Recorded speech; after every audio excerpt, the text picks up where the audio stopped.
This is a rather rare pattern of pelvic motion dysfunction.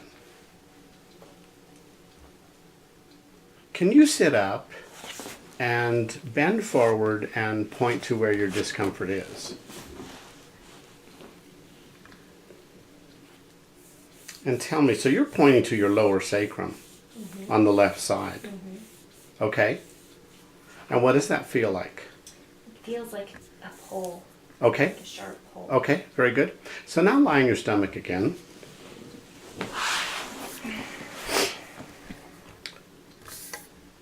There is a restriction of lateral movement of the pelvis. Now I'm not speaking of forward rotation because we tested that already. I can load the ilium to a stop point and then I can spring it and there is forward motion. I can also come onto the ischium and get movement, superior movement. And I see that moving throughout your whole body. So this pattern is not like a anterior rotation or a posterior rotation. It's more like this being her PSIS, okay, this being the ilium, it's like a side bending pattern. So it happens in the frontal plane of the body. And what that does is it moves this ischium laterally a little bit. It's rather subtle to observe it, okay? I can see it. I don't think the camera's going to capture that. It's subtle, but this sacrotuberous ligament is tight, okay? So I'll show this with the model. I call it side bent, medial side bent ilium. I've only seen this happen on the left side of the body. I don't see it very often. And it's as though the ilium had a side bending movement very different from a posterior rotation, okay? And so the ilium went mostly medially, okay? PSIS going medially. And the ischium would then go laterally and that would tighten the sacrotuberous ligament. So the treatment is going to be, I'm going to have her in side line. So let's have you lay on your right side facing me. Okay. We can move that camera back there. And I want you to scoot way back towards the edge of the bed. Good, excellent. And all we're going to do is take this hip in extension, bring the hip back a little bit, like his knee is straight, and then let it drop down towards the floor.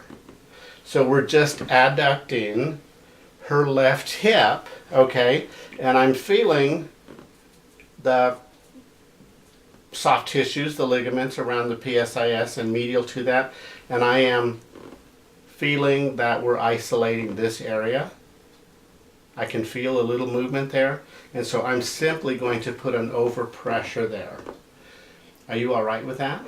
Okay. I could also pull on the ilium like this. So I'm going to do this. I have just, I'd say, a mild amount of force.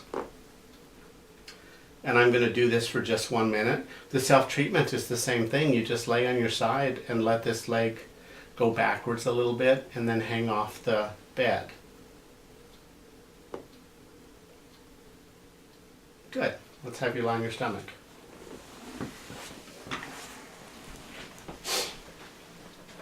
So I'm going to check the ligament tone. And now I can indent that. Sacrotuberous ligament. PSIS is here. So I'm going to follow the curve of the ilium.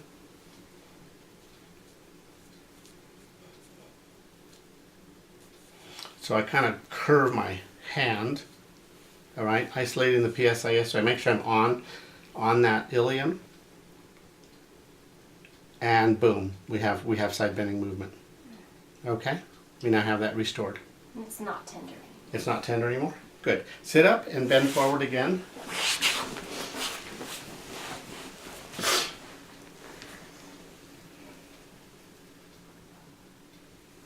It's gone. It's gone. Beautiful. So the side bending was contributing to the discomfort with you bending straight forward. So it's a nice demonstration of what I call a rare left side bending pattern of the pelvis. Is it really in the SI? We don't know. It could be just a twisting of the entire pelvis in about a offset axis, causing it to lack side bending spring mobility. So I'm not naming it an SI problem per se. It's a pelvic movement dysfunction, if you want to be more linguistically precise. So anyway, nice to be able to present this unusual finding. Thank you.